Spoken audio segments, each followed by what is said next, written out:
Bienvenidos a un nuevo episodio de Hablemos Estructuralmente. El día de hoy contamos con la visita de Marco Treyes Silva, ¿no? Él es ingeniero civil, egresado de aquí de UDEP, ¿no? Del 1994 tengo aquí anotados. Además es arquitecto, egresado en esa ocasión de la Universidad Nacional de Piura en el 2010. ¿No? Él ha trabajado como residente, ¿no? Como supervisor de obra, también ha sido gerente de proyectos tanto en obras del sector privado como público y sobre todo, y quizás por eso es el motivo de haberle invitado, también es proyectista en estructuras, en edificaciones, ¿no? Como arquitecto ha sido proyectista de expedientes técnicos en obras públicas, ¿sí?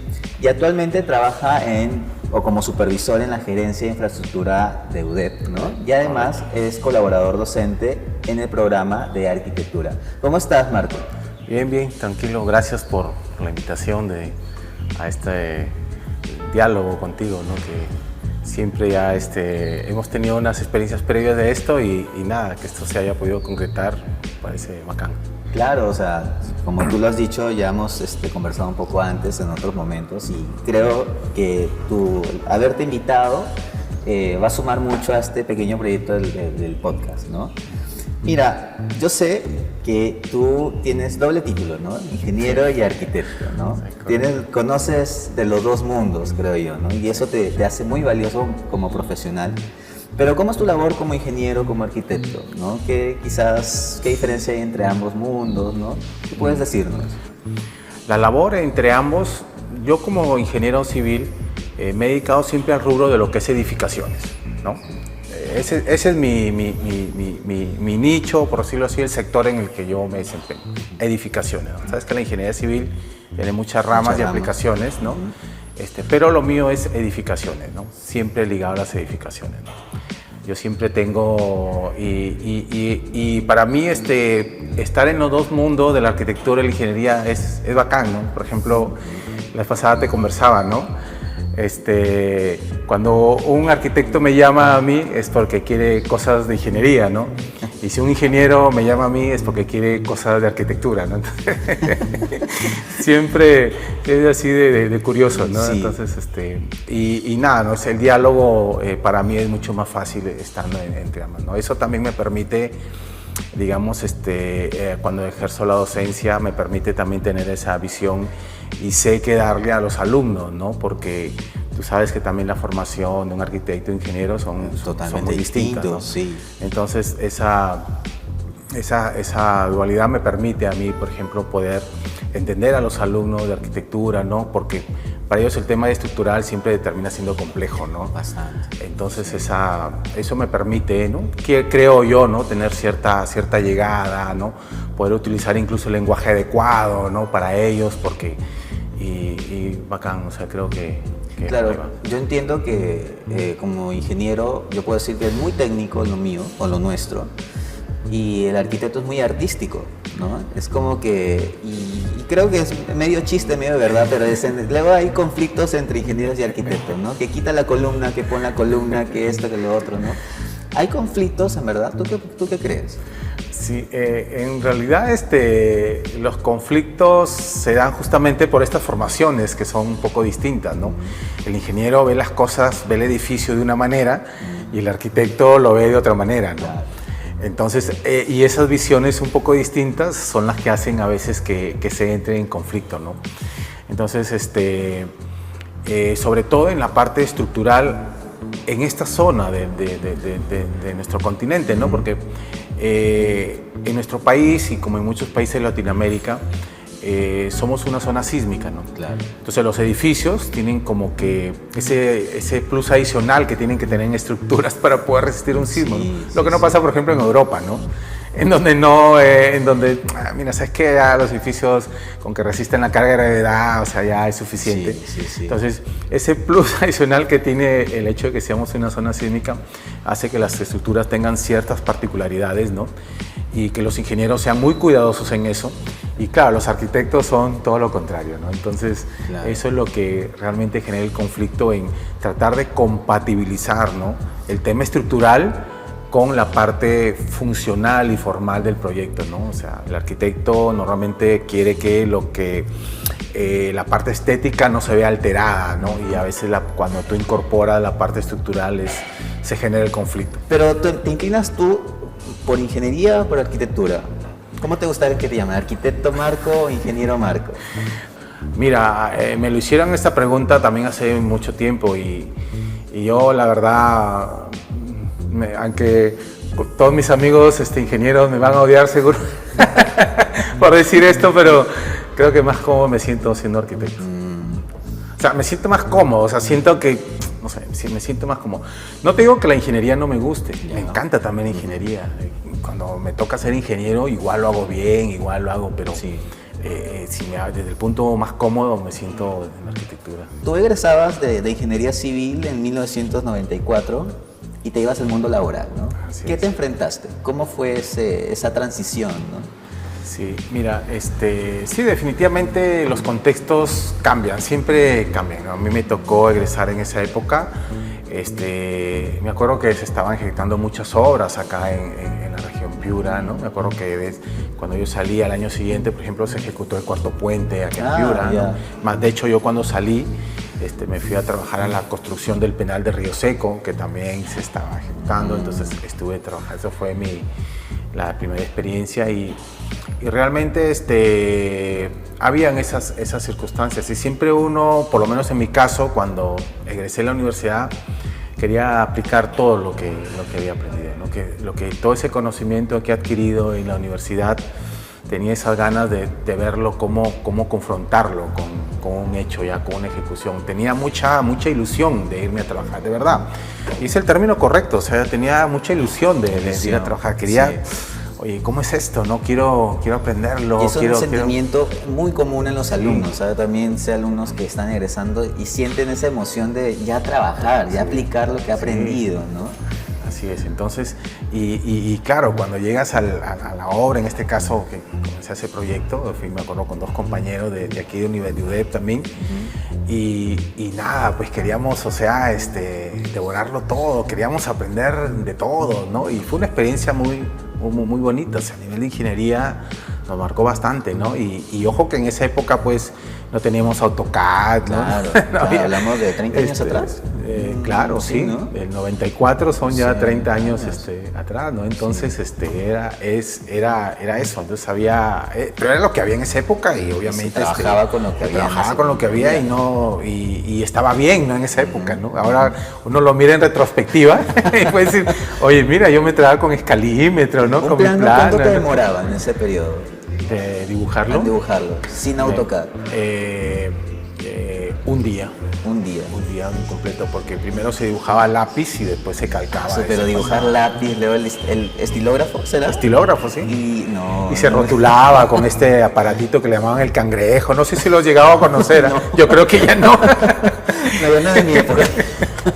Pero sí, ¿no? Y tenías que... el héroe le llamaban otro cangrejo y estabas ahí. Pero yo nomás me pongo a pensar, o sea, yo fui directo del AutoCAD, yo soy el directo de la época del AutoCAD y es un software muy moderno y salen al toque las cosas, ¿no? Sí. Pero no me imagino traducir la chamba que haces en AutoCAD en papel, dibujando, trazando, o sea...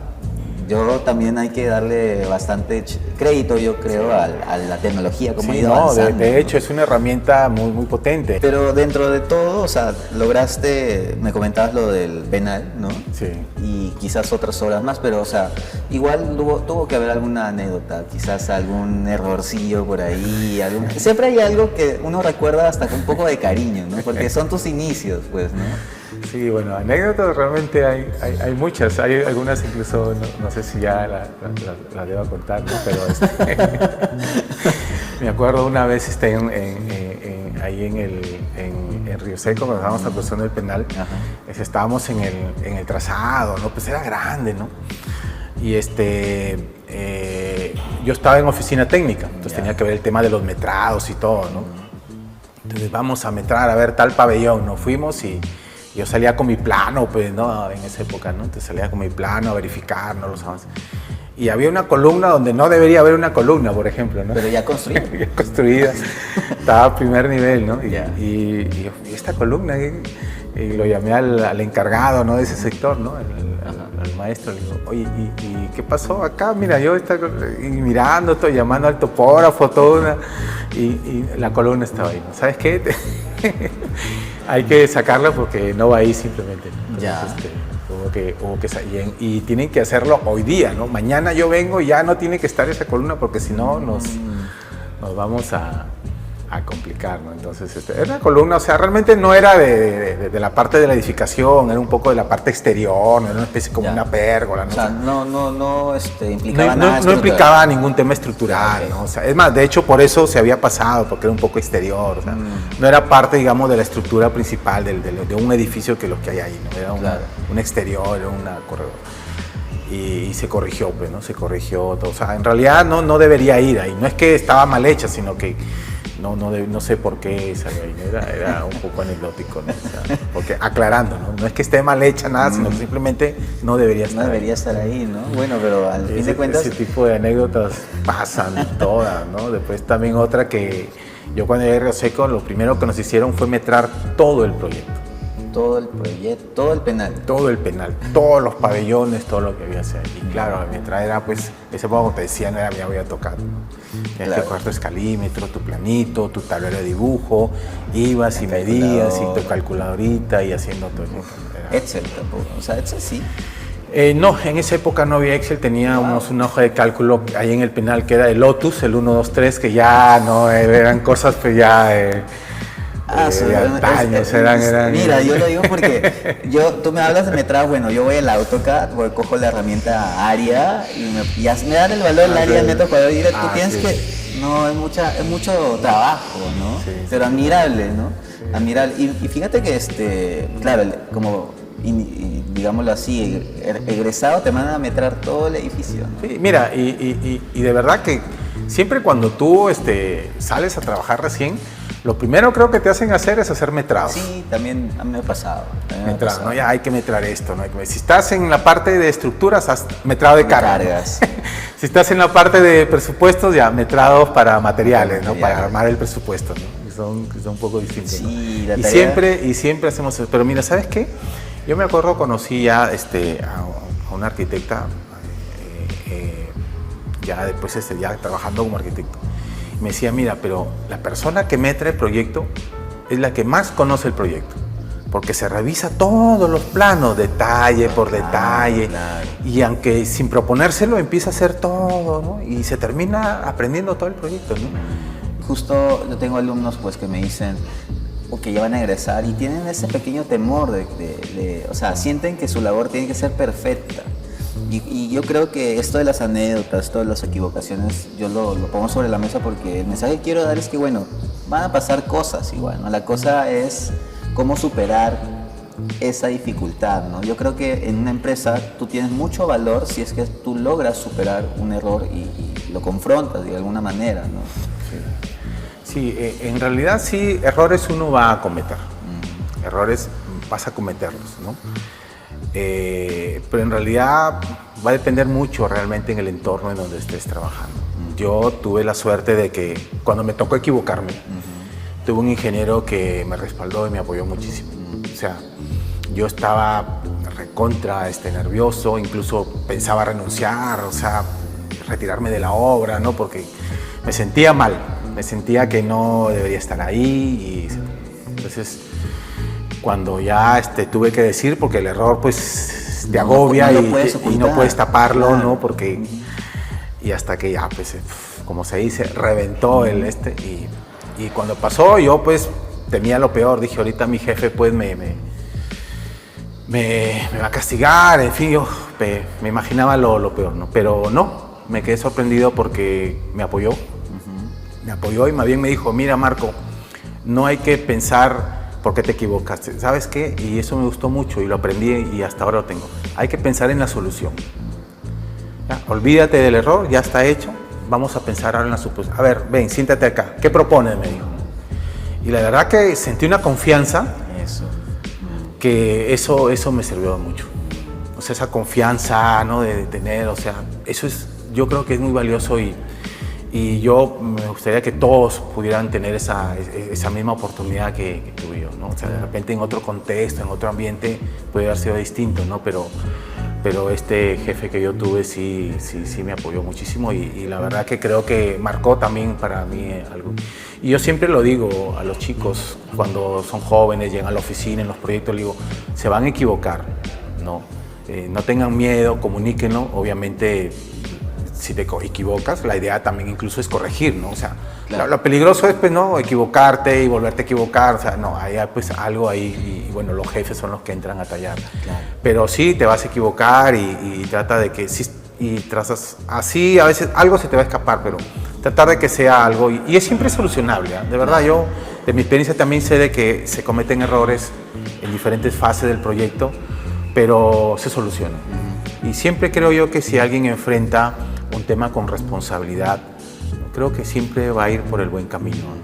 Sí. Esa es un poco la receta. Creo que andamos en una pequeña crisis de ética profesional en nuestro país. Yo creo que tiene mucho valor que esta filosofía que tiene nuestra universidad, ¿no? De formar buenas personas, mejores profesionales, para mí es súper válido, súper valioso. No, sí, eso por lo menos a mí me ha marcado y eso también creo que no debería perderse. Claro.